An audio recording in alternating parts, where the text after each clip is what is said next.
Welcome to my channel. I am doctor Aditya Mishra. और जैसा कि मैंने ब्रीथिंग एक्सचेंज ऑफ गैस पहले ही पढ़ा चुका है, तो आज फिर से पढ़ा रहा हूँ। मतलब इसलिए पढ़ा रहा हूँ कि मैं चाहता हूँ सारा ह्यूमन फिजियोलॉजी मैं एक साथ पढ़ा दूँ, और बहुत ही जितनी जल्दी हो सकती है मैं कोशिश करूँगा पढ़ा दूँ। और देखिए, पहले मैं पढ़ा के एक्सप्लेन कर चुका हूँ, और एक बार और पढ़ लेते हैं, ठीक है? रीडिंग मारेंगे कॉन्टिन्यूअस, और बहुत ही इंपॉर्टेंट, ठीक है? ये शुरू करते हैं। As you read earlier, oxygen is utilized by organism to indirectly break down of simple molecule like glucose, amino acid, fatty acid, etc. to derive energy to perform various activity. Carbon dioxide, which is harmful, is also referred during the above catalytic reaction. It is therefore evident that O2 has to be continuously provided to the cell, and CO2 produced by the cell have to be released out. This process of exchange of O2 from the atmosphere and CO2 produced by the cell is called breathing, commonly known as respiration. Place your hand on your chest. You can feel the chest moving up and down. You know that it is due to the breathing. How do we breathe? The respiratory organ and mechanism of breathing are described by the following section in the chapter. अब देखिए, पहला है respiratory organ. देखिए, respiratory organ gills, lungs, जो जिससे मतलब हम लोग सांस लेते हैं। तो एक बार ये भी पढ़ लेते हैं। Mechanism of breathing vary among different group of animal depending mainly on the habitat and level of organization. Lower invertebrate like sponges, coelenterate, flatworms exchange O2 CO2 by simple diffusion over the entire body surface, ठीक है? इनका जैसे body surface से होता है, ठीक है? Earthworm use moist cuticle and insect have a network of tubes and tracheal tube to transport atmospheric air within the body. Specialized vascular structure called gills, brachial respiration, are used by most of the aquatic arthropoda and mollusca, whereas the vascularized bags called lungs, pulmonary respiration, are used by the terrestrial form for the exchange of gases. Among vertebrates, fish uses gills, whereas amphibian, reptiles, bird, and mammals respire through lungs. Amphibia like frog can respire through through their moist skin, cutaneous respiration also जिसको बोलते हैं, ठीक है? अब देखिए, human respiratory system. We have a pair of external nostrils opening out above the upper lips. It lead to the nasal chamber through the nasal passage.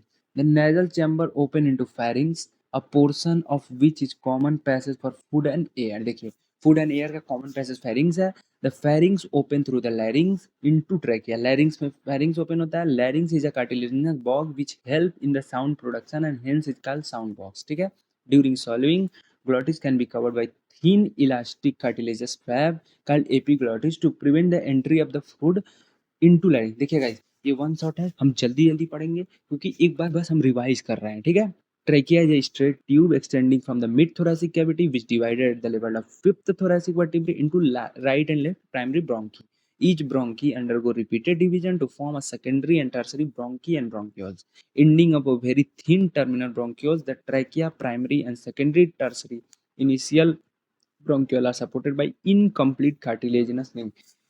Incomplete क्यों? क्योंकि वो मतलब फटे ना एयर प्रेशर की वजह से, ठीक है?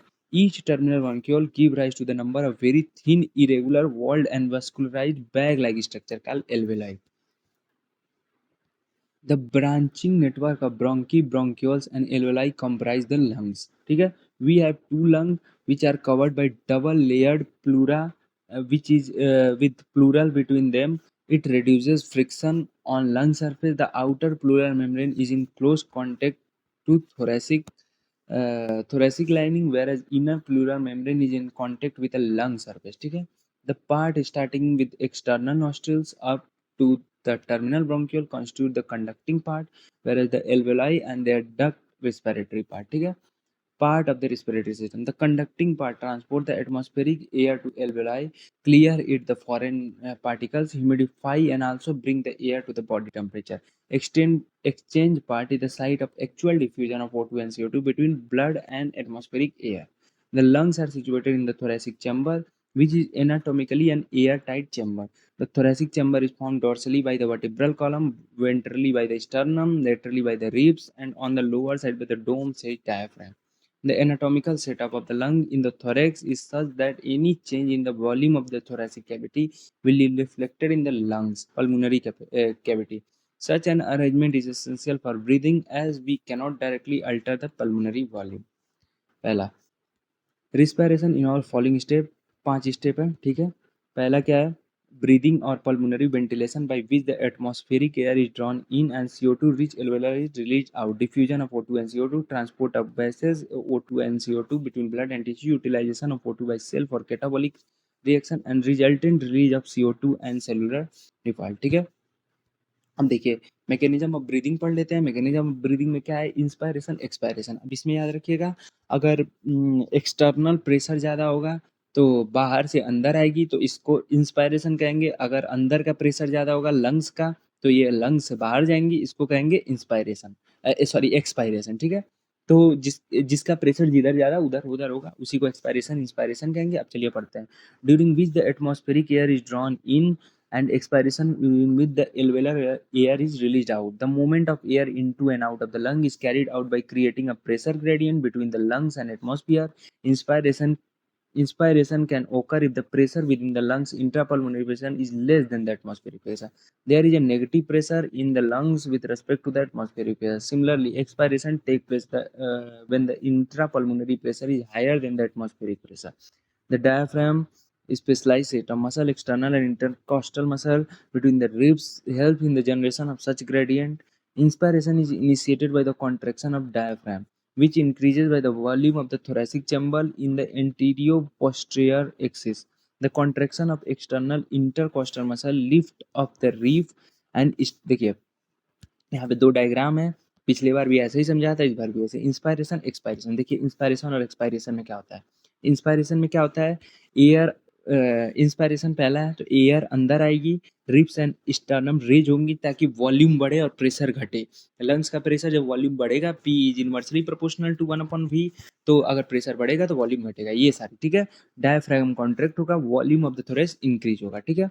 अब देखिए एक्सपायरेशन में कहा, air expelled of the lungs, rib and sternum return to the original position, diaphragm relax and the arch upward, ठीक है। Volume of the thorax decrease, ठीक है। इंस्पायरेशन और एक्सपायरेशन में ये अंतर है। अब देखिए respiratory volume and capacity, tidal volume, inspiratory reserve volume, external, इसकी वैल्यू याद रहनी चाहिए। Volume of the air inspired और एक्सपायर्ड नॉर्मल रिस्पायरेशन में टाइडल वॉल्यूम है, it is approx 500 ml। Healthy man can inspire और एक्सपायर अप्रॉक्सीमेटली 6000 से 8000 ml पर मिनट, ठीक है। अब देखिए इंस्पायरेटरी रिजर्व वॉल्यूम क्या होता है, एडिशनल, याद रखिएगा important, additional volume of air a person can inspire by the forceful inspiration. The average 2500 से 3000 होता है, ठीक है। Expiratory reserve volume, addition of the volume of air person can expire by forceful expiration, ये कितना होता है 1000 से 1100। तो वैल्यूज आपको याद रखनी है। रेजिडुअल वॉल्यूम जो बचा हुआ है, volume of the air remaining in the lungs even after forceful expiration, the average 1100 से 1200। By adding of a few respiratory volume described above, one can derive various pulmonary capacity which can be used as a clinical diagnosis, ठीक है।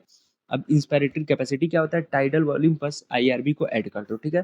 Tidal volume plus ERB को add कर दोगे, EC हो जाएगा, IC हो जाएगा। Functional residual, the volume of the air that will remain on the lung after normal respiration, this include ERB and RB, ठीक है।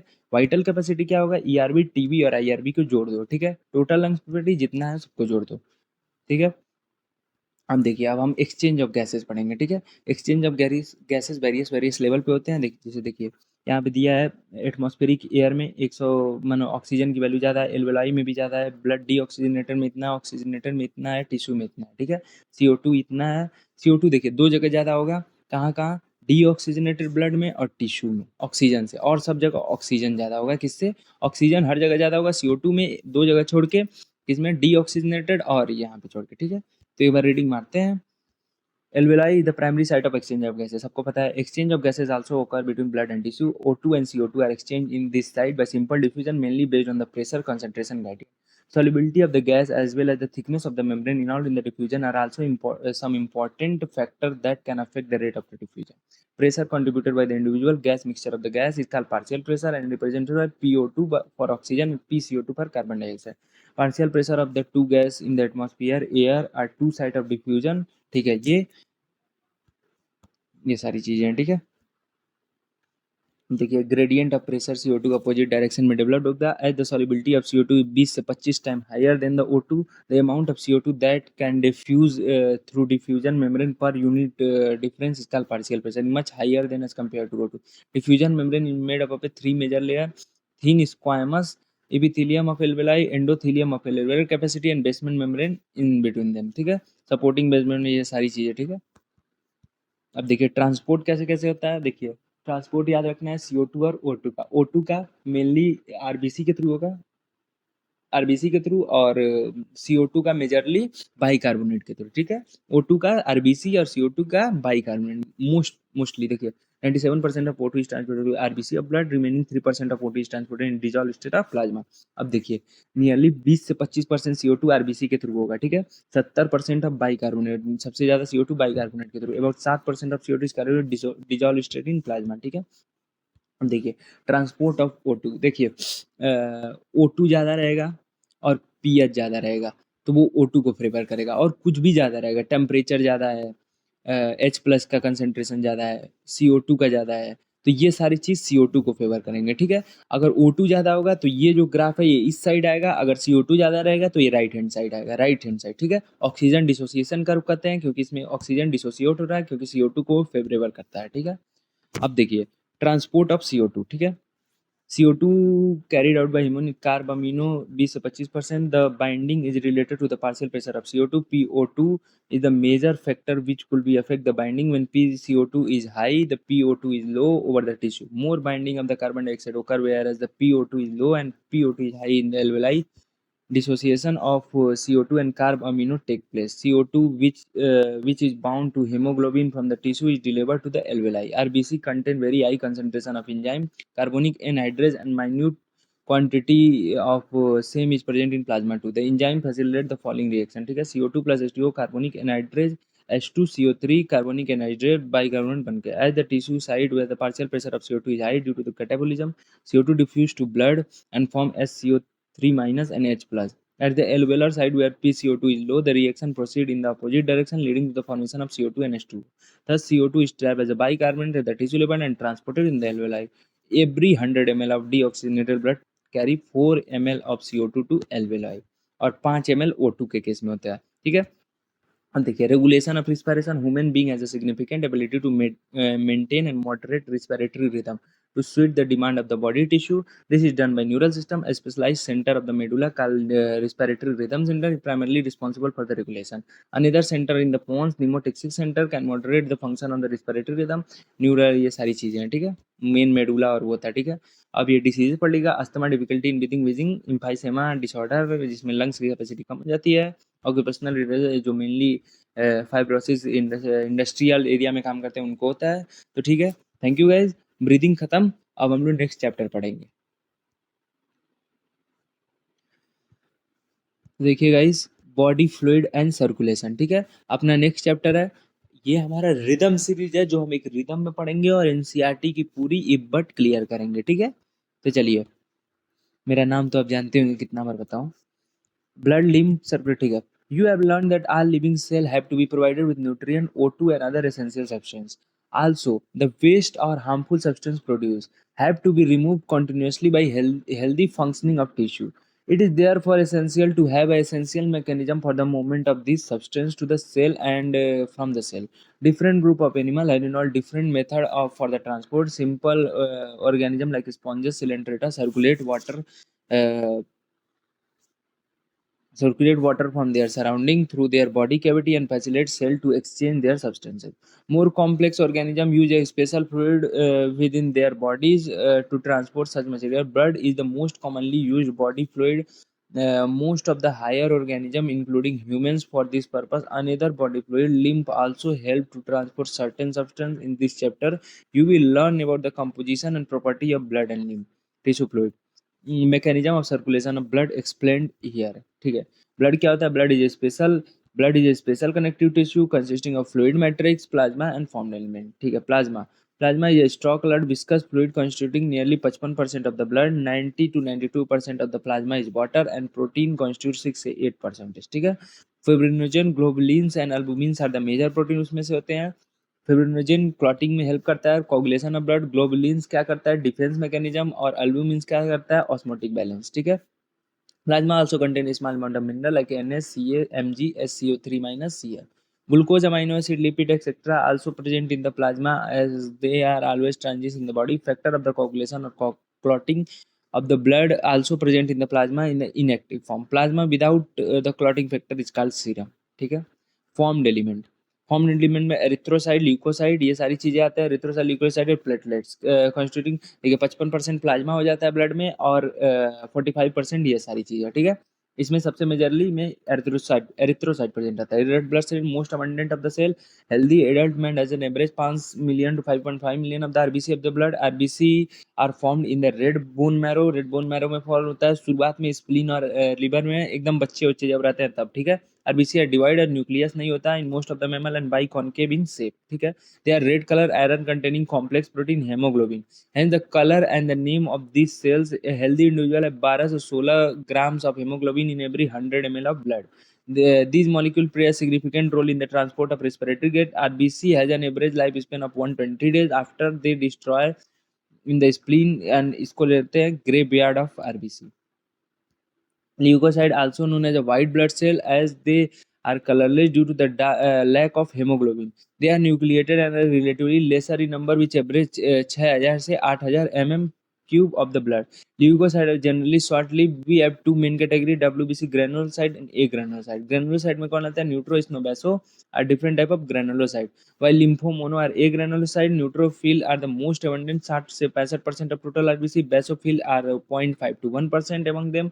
Neutro and mono 6 to 8% are phagocytosis cell which destroy the foreign organism entering in body. Basophil secrete histamine, serotonin, heparin, etc. and are involved in the inflammatory reaction. Eosinophil 2 से 3% resist infection and are also associated with the allergic reaction. Lymphocyte 20 से 25% are two major B and T lymphocyte. The B and T lymphocyte are responsible for the immune system. Platelets, also called thrombocyte, are the cell fragment produced by a megakaryocyte. Blood normally contain 1.5 lakh से 3.5 lakh platelet per mmq. Platelet can release a variety of substance, most of which are involved in the coagulation and clotting of blood. Reduction in their number can lead to the clotting disorder, which will lead to the excessive loss of the blood from the body. ठीक है.